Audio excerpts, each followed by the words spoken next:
Plus Live podcast. We're not here to just talk about the latest trends. We're gonna break through the myths and put some facts on the table. Cause when it comes to real estate, you need to be well informed. So now it's time to get serious and talk market trends. Here we go. Sure enough, we'll go down a rabbit hole and talk about something cool that has caught our attention. It's JTM. Welcome everybody, let's dive right in. Hi. You got caught short there. Mind you, I did too. I forgot to hit record. And I'm just bopping along to the intro music because, you know, we've been told that maybe the intro's too long, and that, but I love it. Do you know what? I thought you were turning off the camera. No, I was hitting them on record. Because I suddenly realized, I'm like, I've hit the record over here. I've hit the intro because you're doing your pre-ep research quickly. And then I'm like, get to the end of it. It's like, welcome everybody. Let's dive right in. I'm like, oh shit, I haven't pressed record on the cameras. So we got to do that. So Whoopie doos. see, maybe it's the button pusher's job just to mess it up. I've been pushing the buttons and you know. Yeah, because I can't be trusted with it. But clearly. What are we talking about today, boss? Okay, well, look, But actually, we should introduce ourselves. If you're a first-time listener to the podcast, I'm John Hellaby, affectionately known as JH, and this is... And I'm Gian. How you doing? I'm not going to say my last name because people just get stumped on Gian, let alone my last name. Yeah. It's what, a German castle or something like that, isn't it? Like it's... No, Austrian. Austrian castle, sorry. Oh, Oof, that was a cardinal sin. I'll have to make amends at the next family game night. It'll be a re-education process. What are we talking about today? Okay, so given the fact you can't say that you don't know because you're the one that actually printed up the run sheet. But I've put together like 6 run sheets this morning, so I can't remember which is which. Let's start at the beginning. We have had print problems. Print problems being the fact that we have a new printer and don't have any toner, any new ink for it. So it ran out of black. So he's typed. We've ordered it online. He's typed and then gone, oh, that's right, printer out of action. How are we going to do this? So, and do you know what? Any hope of us trying to pass off being professional and organised is just out the window at this point. This particular topic, I've read about it. I've heard people talking about it, but quite honestly, I don't watch free to air, so I'm just going off news articles that pop up. And it's the Blocks disaster auction. Oh, this has been all over social media the last couple of weeks. It has been, but do you know what? Because I genuinely don't, I don't care about the Block, the actual series itself. So, and I know that there's going to be some people going, how can you work in the real estate industry and not be over this? But it's just, you know what? Because I'm actually over the whole reality the whole TV thing. And then we'll be moving into Christmas gift list. Cool. Because we can't print anything and you've got the laptop, you're going to have to pull up the Google Docs for the Christmas list. Good luck with that. We'll figure that one out later. We'll get to that. Yeah, well, you didn't send that to me, did you? In it. Good thing I've got my phone here that I can do this. Look at me getting in trouble. We're only 4 minutes into the app and I'm already in trouble. All right, so let's. You've got a list there of the auction results from the Block, though. I did give you that. Yes. So perhaps cover off by setting those up. Do we maybe need to go to the ad? I suppose we should. But you know what? Let's just roll. Okay. We'll roll. Let's get into it. So let's give us the results from the Block auctions that happened in the last couple of weeks. Okay, so you've got the key points here. So there should be results from the auctions there on the list. So the first one is Stef and Gian, House 4, sold for 5 mil. Reserve was 3,000. 3,350,000. And so the total profit was 1,650,000 plus 100,000 prize money for Because the they for won. winning. I think they set a record or something too. Yep. Yep. So that's Stef and Gian. Then there was Eliza and Liberty, and it sold for 4.3 mil. Yep. Reserve was 3,250,000, with a total profit of 1,050,000. Then there was Kirsty and Brett, sold for 3,035,000. Reserve was 2,970,000. Profit was 65,000. And that was the auction. That was a disaster. So we'll be talking about that one. And Kyle and Leslie sold for 3.1. Reserve was the same, so 2,970,000. Total profit was 130,000. And then Leah and Ash, the property was passed in and did not sell at auction, so there was zero profit. Zero profit. So I mean, they just didn't sell. Like, they didn't sell the property. So obviously they'll sell. I imagine they'll sell after auction or whatever. But yeah. My question is that this is where I do say, and this is the reason why it annoys me, I look at this and go, it's a television series. Who's not to say that they didn't purposely do that to have one stashed in the side there so that they can do another post-production and extend it out. And extend it out. And, these guys were just like, yeah, we don't mind folding here. We can milk it a little bit longer, blah, blah, blah. Yep. They're going to be making money. I get that. So let's put that aside. Yeah. Now, Let's deal with, we've just had 5 auctions on national TV, and because I'm looking at this going, how can you have a series where there is 5 different things and 4 of them sell and 1 doesn't? Like, really? well, and I'm looking at that going, that's bullshit. Secondly, I get it. Let's suspend disbelief for a moment. I'm looking at the 65,000 and going, hold on.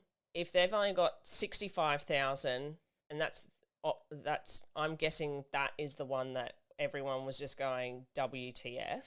Yeah, that's the one everyone's blowing up about. And it was incredibly poorly handled. Okay, Or at least it appears it was incredibly poorly handled. So again, it could just be a stunt. Absolutely, the auctioneer revealed the reserve price. Started bidding early, or significantly lower than the reserve price, and so tiny incremental bids happened. There was a lot of things that went wrong with that auction, and the strategy of, I think it was Brett and Kirsty, it didn't play out. And the reports are the auctioneer didn't play to their strategy, didn't do what they were trying to do, didn't achieve what they were trying to achieve. What were they trying to achieve by there wasn't really the public, but that's it. They didn't want to do that. The auctioneer chose to do that. But I didn't think that was ever like. Do they normally do that? It comes generally down to the auctioneer and what they decide is right in the moment, and clearly that wasn't right. But there's a much bigger problem that no one's looking at because it's not in the headlines here, right? You had 2 bidders, really. There were very few people participating in these auctions, and you only had 2 bidders. And so as a result, it becomes really difficult to create competition, which is what an auction process is about. And if you actually look in, one guy bought 2 or 3 of these properties. And so this creates a scenario where it's actually counter to the best interests of the sellers, because the best interests of the sellers are served by creating competition. And when you have a limited buyer pool, because when selling by auction, you are selling unconditionally. So there's no finance clauses, no building pairs, none of this. And I get auction makes for fantastic TV. But when you're selling by auction, you are cutting out a mammoth part of the buyer pool. Now, no doubt, TV stations qualified every single buyer and has selected who can and can't be involved in this auction, right? Let's understand that the buyers that were there to engage in the auction have been vetted, have been filtered, and have been specifically selected. Because I can't imagine that it would have been a free-for-all, that there's just people they've gone, showing let's up let, and yeah, going, yeah, and like, registering, I just want to have right? my couple of minutes in and fame. look, I get it. They're doing this for TV, So you've got to have villain stories, you've got to have all of that sort of stuff. But inadvertently, they have highlighted one of the biggest risks with auction. And please understand, I'm not anti-auction.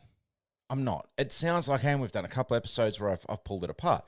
I actually really like auction agents because when you open up the buyer pool and you give an auction agent the ability to have both unconditional and conditional buyers, that auction agent generally like a good auction agent knows how to create competition and absolutely dominates and creates an incredible position for the sellers. Yeah. Right. And Brett Andreessen is a classic example of that. And I've done interviews with him on what his process is, even when he's selling via private treaty using digital offers, and how he creates competition and creates an auction-like environment to foster that competition. But the fact that he's got conditional and unconditional buyers that he's able to put into the same pool, he's got access to 100% of the potential pool of buyers for that property. Yeah. Because he's allowing unconditional buyers involved, the results he gets are phenomenal. Yeah. He's got the training to build the competition, but he's got a big buyer pool to play with. And I think this is what is really highlighted here. The buyer pool wasn't big to begin with because of the price of the properties. Yeah. Number one, right? We're talking $2, $3, $4 million properties, $5 million properties. Well, given the fact that if it's the same person that is buying or has bought 3 of them, so that's 9, 3. So this person had 12 mil to drop. Yeah, yeah. And look, so when you look at it, you're like, okay, if that person has 12 mil to drop, kudos to them to begin with. 100%. You know who's who it is. Who? It's linked to your high school mate from memory. If I've got this right, Willem Powerfish. You know how he's involved with the LMCT Plus raffle guys? No. I went to school with his sister. Yeah. So primary school, but the LMCT Plus raffle guys who are always raffling luxury cars, cash, houses, all that. I believe that the guy who founded all that is the guy who bought like 2 or 3 properties, because I remember reading. I don't think he's actually associated with Willem. Well, maybe he's not associated, but Willem's done some stuff with them, right? In social media marketing and stuff like that, and because there was talk about him potentially raffling off 1 or 2 of the houses, and he might keep one for himself. Like, that's some of the narrative that's been in the media. Yeah. Right. So, but that's the kind of buyer you're competing against in that market, who is an unconditional buyer. Yeah. Well, given the fact that it's actually part of their whole, the lottery system itself, they're going to be making that money back anyway. Yeah. And so it's not your true. It's not a true representation of an auction in that sense, but in the sense of having a limited buyer pool. Yeah. It is absolutely highlighting one of the downsides of auction. And the way to overcome that downside of auction is to run a digital offer platform type sale. Yeah. Wherein you're able to create those auction-like conditions, but you're able to have conditional buyers, and the seller doesn't have to choose the highest price. They can choose the one that with the best conditions for them. Yeah. And that kind of scenario, for the average Joe like you and I who are looking to sell their house, is a significantly better scenario, in my opinion, because by increasing the buyer pool, you only give yourself a better chance to create competition. Competition gets you the result and the best option. Yeah. Whether it's the highest price that you want, whether it's that you're not worried about the price, but you want the conditions that suit what you need for your next step in life. Yeah. Right. You create options by creating competition. Yeah. And we just saw live on national TV that you are limited in the competition you can create. Yes. But the other thing too is, I just look at it and go, that's all well and great that you've gone and dropped that and potentially going to be raffling off those other things. It also isn't a true representation of the, how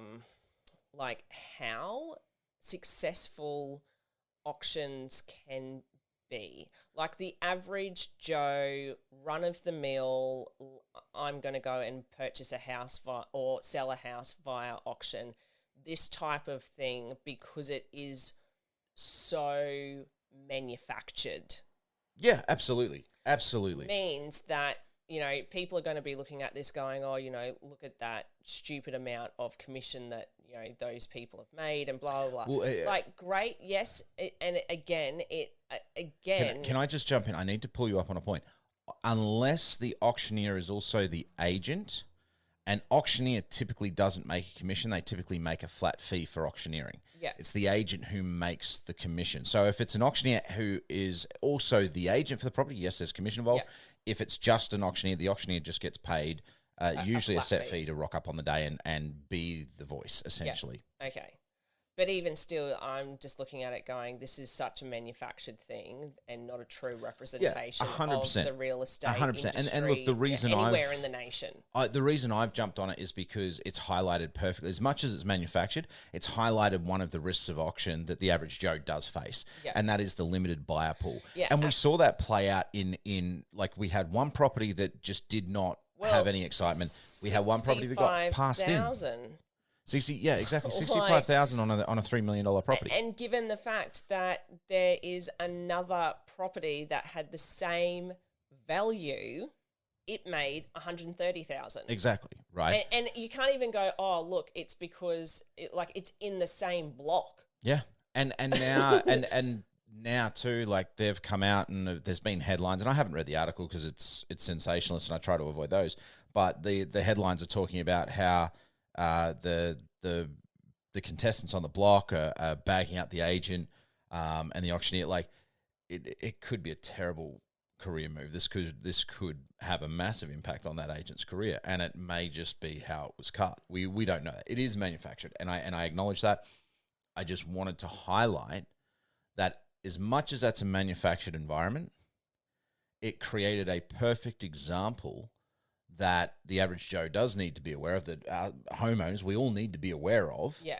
That when it comes to auction, that limited buyer pool can mean, even in a market like what we're in right now, which is still growing. We talked on the last episode, it is still growing. Yeah.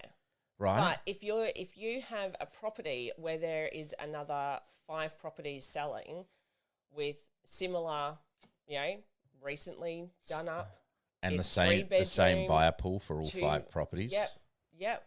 All within the same, suburb, and it may be that one's a bit closer to a school than the other, but there's nothing like it's still 5 minutes away as opposed to a 2-minute walk.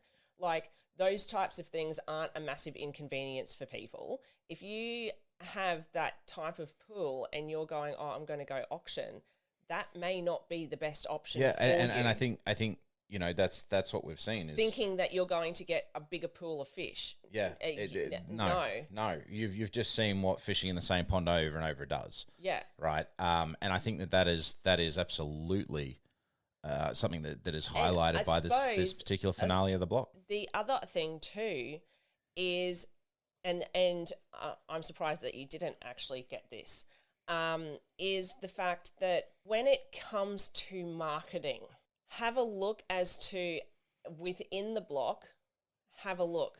Who created the most amount of drama? Who was the favourite? 100%. All of that. Now, that comes down to marketing.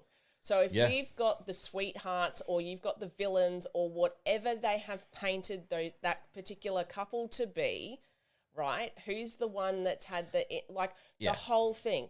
If it comes down to marketing, you cannot be surprised because, like I said, I am not one of those people that have watched the block. So I don't know what the couple like Stef and Gian, what they were portrayed to be on the actual show itself. They could have been the underdogs that became popular, whatever it is, whatever their story is. If they clearly had the best type of marketing, right? And like you have been saying, if you've done the right type of marketing... There might be an episode coming up talking about that. It goes to show that marketing pays off in regards to selling a property. It does. And the one point there that I would add to what you're saying, which also kind of counteracts what you're saying, is if you're on the block, the level of marketing that is occurring on the block on a minute-by-minute basis, right, around the show and all the rest of it, around the contestants and the properties, all of that, you cannot buy that kind of marketing. So there is actually no real reason for a property to flop, right? Unless they break one of the 3 cardinal rules. 3 cardinal rules, for those who are new to the podcast, we cover them probably once every 3 episodes. Price it right, market it well, make it easy to say yes, make it easy to purchase, right? And so unless they've broken one of those 3 rules or more than one, the level of marketing that is just by default around a reality TV show as popular as The Block means that those properties should never be passed in. Like, there should be amazing results. Well, you've got one where they revealed the actual reserve. And that's it. And it didn't flop. So that's the reason why I'm like looking at the last sold above one. the reserve, but and that's the thing. I'm looking at the last one going, this doesn't make any sense. Exactly. And so it highlights, I think, the issues with that method of sale. And look, we all get caught up in the drama. We all get caught up in the headlines and the sensationalism, and it's a lot of fun. And I get that, and I'm on board with that, because let's all have fun in this life. I'm just looking at the numbers and just going, it doesn't make sense, but clearly But as someone who's been attached to the industry for nearly 15 years and has worked as an agent, who's seen it and everything like that, and who has that logical, rational brain, I look at this and I go, there is a problem or a risk that has just been exemplified on national TV with this format. Yeah. And that risk is what happens when you have a limited buyer pool. And by its very nature as a method of sale, auction limits your buyer pool. Now, if your buyers, the only people that are likely to buy your property are people that are cashed up, auction's probably okay. Yeah. But with the way prices are soaring, with the way that the market is, wouldn't you want those conditional buyers in to at least compete and drive up? Like if you were selling? Well, I mean, this not is not necessarily to drive up, but to create options for you. Yeah, because you may have it where, okay, yes, we know that with auction, we have gone through it previously, that you know you need to make sure that you've got your pest inspection and all of that type of thing done before actually going and starting to bid, and you know all the rest of it. But if you've got someone that rocks up on that day that has done their pest, that's still not a guarantee that they're going to even place a bid. Yeah, they may just be going. But I mean, that's the same with any style of sale. Just there's no guarantee you're going to get an offer no matter what. That's right. But at the same time, just because you've got 4 people standing out that have gone and done, if they look at it and go, nah, I'm happy to have gone and passed on the, you know, however much it is for a pest inspection. I'm happy to have wasted that money. I know that that property is not for me. You can still be passed up even if you've had people come through. I mean, but that's the same with any type of sale. Yeah. Right. Like this is one of the reasons why private treaty negotiation, some of the most common conditions are a building and pest. You got 14 days to get it done. Something comes back on that building and pest you're not happy with, you can pull the contract. Yeah. So that exists across every type of sale. Yeah. The biggest issue here, and I keep harping on it and coming back to it, but the biggest issue here is we just saw on national TV what a limited buyer pool does and the risks of a limited buyer pool. You're better off getting as many people. I mean, it's the same. It's an attention game. Yeah, exactly. It's an attention game. Exactly. It's getting them. You want people to buy your product, you need to get it in front of as many people as you possibly can. It's almost like the marketers in us are coming through. Who'd have thought? All right. JTM time. What's our JTM? Christmas gift list. Awesome. Very quickly. Nah, can't be done. Due to the fact it can't be done. Cool. Love it. Thanks for that middle management response. Now I've thrown him off track. Look, one of the reasons I created Check My House Price was to help people make fully informed decisions when it came to selling their property. And things like auction, private treaty, the method of sale, what to reserve to set if you decide to go auction, all of that can be helped and you can be more fully informed by having a house price report. Yes. Prior to going to market. Yeah. And, you know, the market right now, we've never seen anything like it. Right? Coming out of a pandemic and all of the ups and downs and interest rate rises in a row and bang, bang, bang. It's mental. Yeah. It's absolutely mental, and the prices keep going up. There is a supply and demand problem. So the only way to truly understand and be able to make fully informed decisions is to get the information and the data. Yeah. And the best way to do that is a Check My House Price report. So you can grab yours from checkmyhouseprice.com.au. They're free, and they'll help you make the best possible decision when it comes to should you stay, should you go, and if you go, how high should you sell for? And on that note, let's get into a JTM Christmas gifts. So am I doing the intro for that one? Hit the intro. I like the intro. Let's see which rabbit holes we're going down in this episode. It's time for JTM. It's J-Thought Moment. It might be drinking whiskey, woodwork, smoking meat, podcasting, story writing, treasure hunting, you name it. What really grinds my gears, singing, playing TV shows. As you can see, nothing's off limit. It's JTM, J-Thought Moment. JTM. What will be his next shiny object? JTM. It's time for this week's J-Thought Moment. I don't care if I'm the only person on the planet who listens to those. I love them. Okay. So Christmas is coming up. How many weeks we got before Christmas now? I'll quickly Google this because let's give everyone a heart attack. Oh, or a panic attack, whatever. Or a panic attack. Yeah. Whatever your preference is this Christmas. Yeah. Yeah. I think we got an episode on how to survive hosting family Christmas actually coming up. But yeah, don't have one. Don't host. Go to someone else's place, trash their house, and then go home.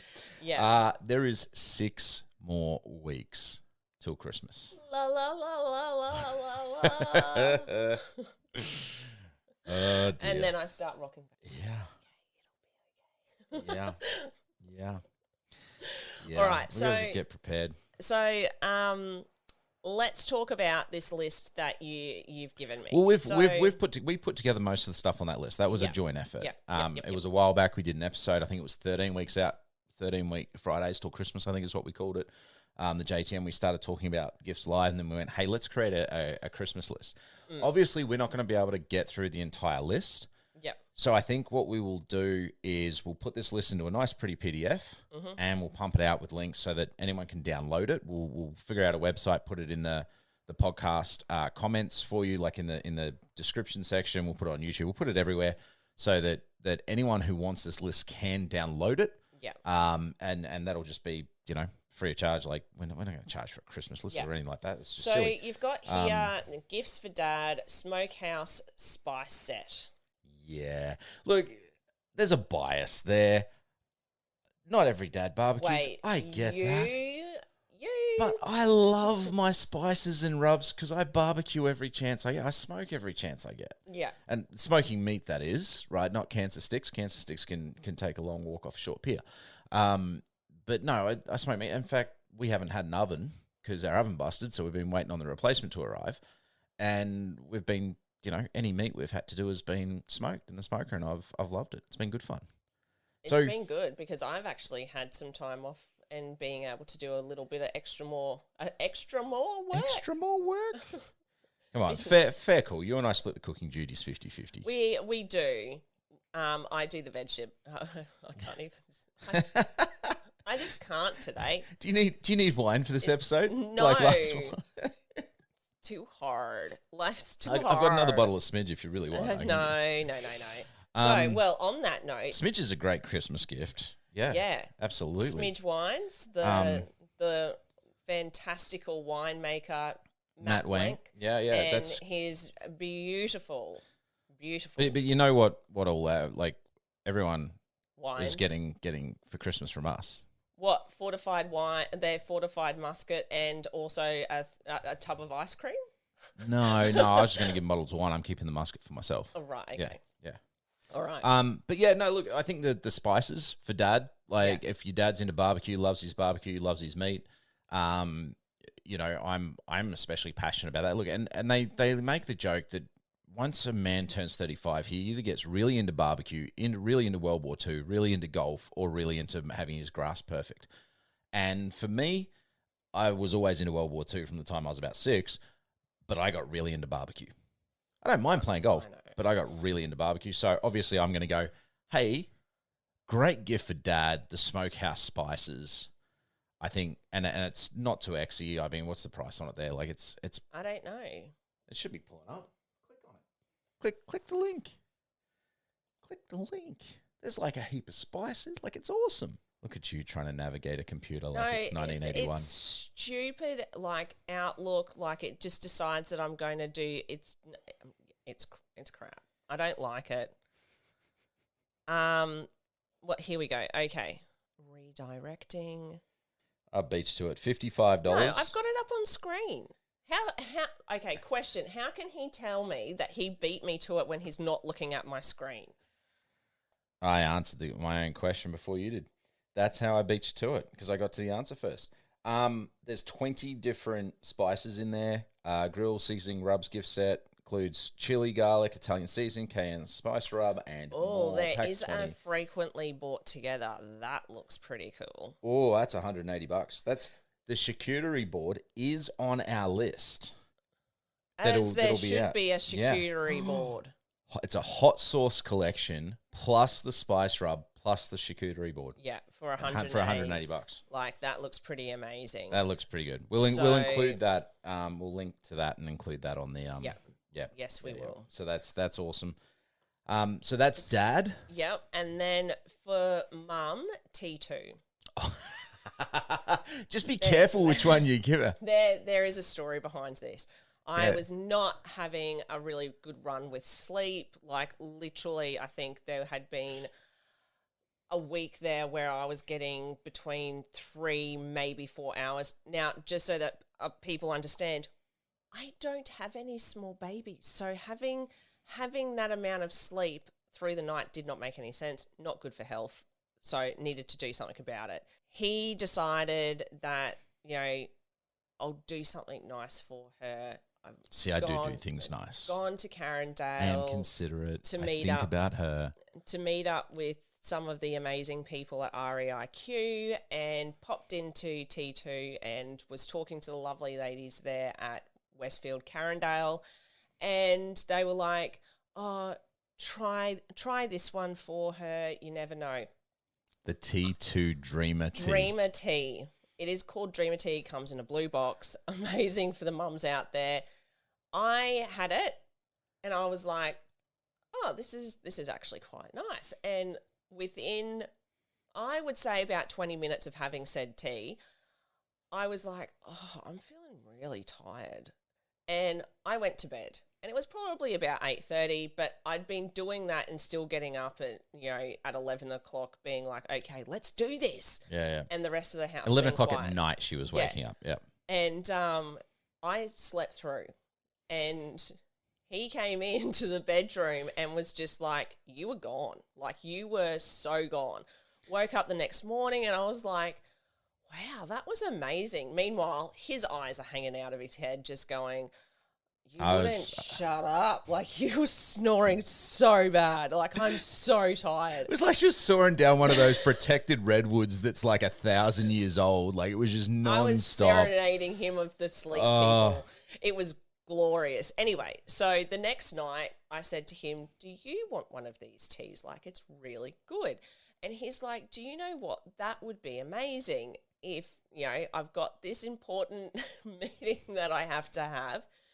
So make it for me and, I'll sip it so it'll give me time to get it Finish into the my meeting system." and Anyway, he's there, and luckily it was with people that, was in the businesses and knew that he had been tired. And anyway, he's like, "I'm sorry, fellas, I'm going to have to go I was bed." falling asleep. I was nodding off mid-sentence at the keyboard, right? And the next day, He was like, "Oh, I've got to see what's in this tea." And I said, "How much did you give me?" And she's like, "Oh, about 6 teaspoons or something like." No, well, I used it for the both of us, so I was just like, "Oh, I'll give him some and I'll give me Yeah. some. I'll put it all in, All in the one thing. strainer." Ended up being about 6 teaspoons. You read on the back and it's like, "Do not use any more than like 2 It teaspoons does at not once" say or something. do not use. Well, it's like, it says that the Recommended dose. The recommended way of serving said tea is 3 to 4 teaspoons. No, it was 1 to 2. in a. So she dosed me with 3 times the amount. And it wasn't just him; it was me too. Like I got us both. I passed out and slept like a log. And then you find the active ingredient is valerian, which will do a fantastic job of relaxing you and knocking you out. But highly recommend it for helping parents, particularly mums, get much needed sleep when they're struggling. Yes. And I think it's a great Christmas gift for mum. Just make sure she reads the dosage instructions on the back of the box. Yeah. But so yes, I think I slept for 15 hours that night. It was mental. I was out. It was amazing. Done. All I do have to say is use it sparingly because you don't want to be like, this stuff doesn't work for me anymore. So, but at the same time, I can guarantee that I slept and I slept good. Check the active ingredients. Make sure you don't have any allergies with it. Yeah. Particularly being with valerian, they use it in pharmaceuticals as well. So just double check that, of course. But I think for helping mum get some much needed sleep. Yeah. It's a good one. Yeah, it's a good one. Yeah. The next one is for teenage son. You've got here Red Dragon Gaming Mouse. Yes, this is awesome. So, I mean, look, there's no secret teenage boys love video games. And if they're on PC and playing video games on PC, then they'll be wanting gaming mouses, gaming keyboards, all this sort of stuff. And the leading brand in this space is something called Razer. And Razer gear is insanely expensive. And I've got to be honest, I've got both Razer and Red Dragon. And I don't actually think, because the Razer mouse, like wireless gaming mouse with all the buttons under your thumb and everything like that. Oh, I hate these. Is about I hate them. I love them because for gaming they're great, but they're about $170 just for the mouse. Whereas the Red Dragon gaming mouse is about $65, I think it shows there, right? $68.99. $68.99. There you go. And there is not $100 difference in quality, capability, and usage between those two mice.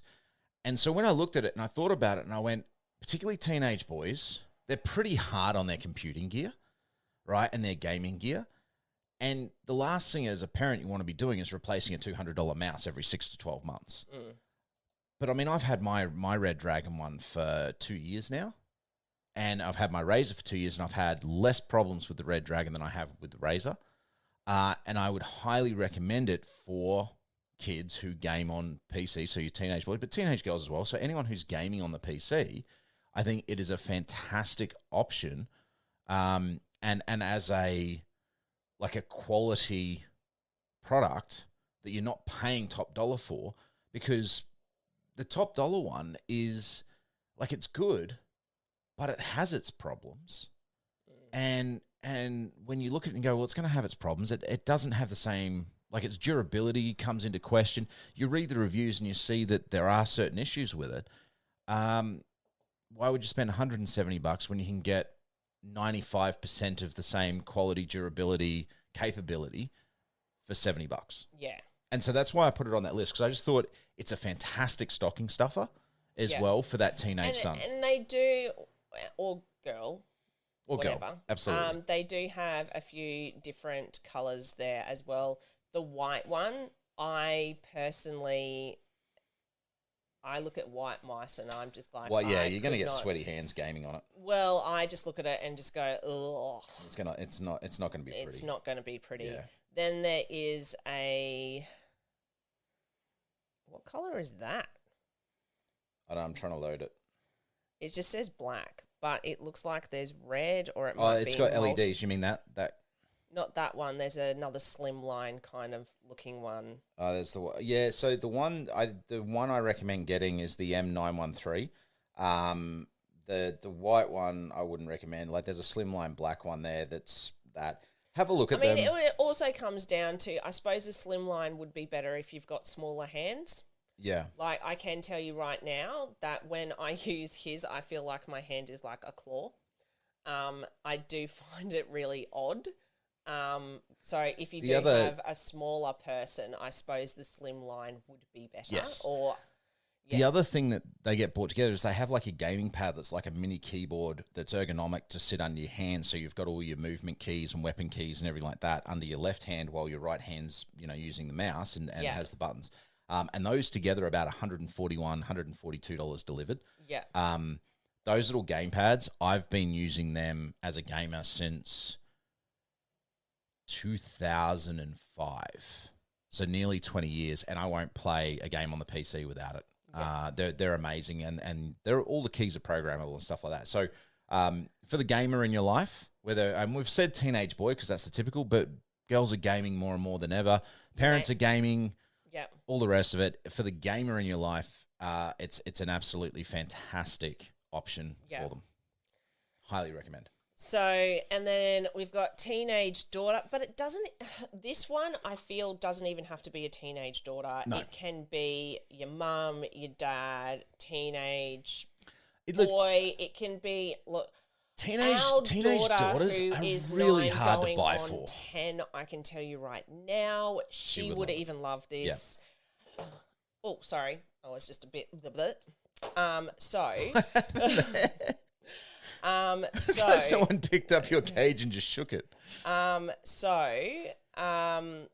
it comes to the next one, the teenage daughter, this is the JBL. What do you call it? Bluetooth speaker. Yeah, Bluetooth speaker. So it's for everyone. There is the camouflage one and the white one are $1 more as opposed to the blue, black and pink. Yeah, they don't think you can see the price increase with the camo. Yeah, like a whole $1. Look out. And yeah, so this is something that would have to be, I would recommend for anyone that enjoys listening to things. I mean, the beautiful thing about the gifts with lifters for teenagers, really they can be for anyone. It's not really gender specific. Like it's for the gamer, it's for the music lover, you know. I've just had a look here and they've got like a package that they normally buy together, but it's a hard case. So you can get a hard case because it is a portable speaker. So I would, if you've got a teenager who likes to be on the go while they're listening, I reckon that would be a pretty good little package. That is $77.99 and, it fits perfectly in there. Yeah. But we've got a few different gifts in that on that list. We'll publish the whole list. We've covered some of them in the previous apps. We'll add some more to it before we publish it. So there's a huge sort of selection for you to choose from and find gifts that you like, and of course it can get delivered in time in Australia. In particular there as well. is also the and we have this. If you're looking at having a little bit pricier one, that would be the Wonder Boom.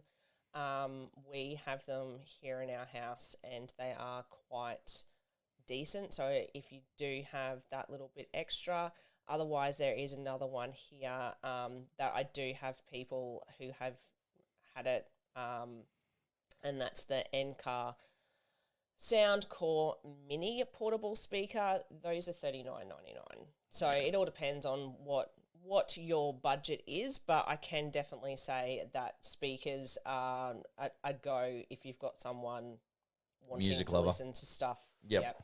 Absolutely. And that brings us to the end of our time for today. So I guess, we'll see you in the next step. Peace out.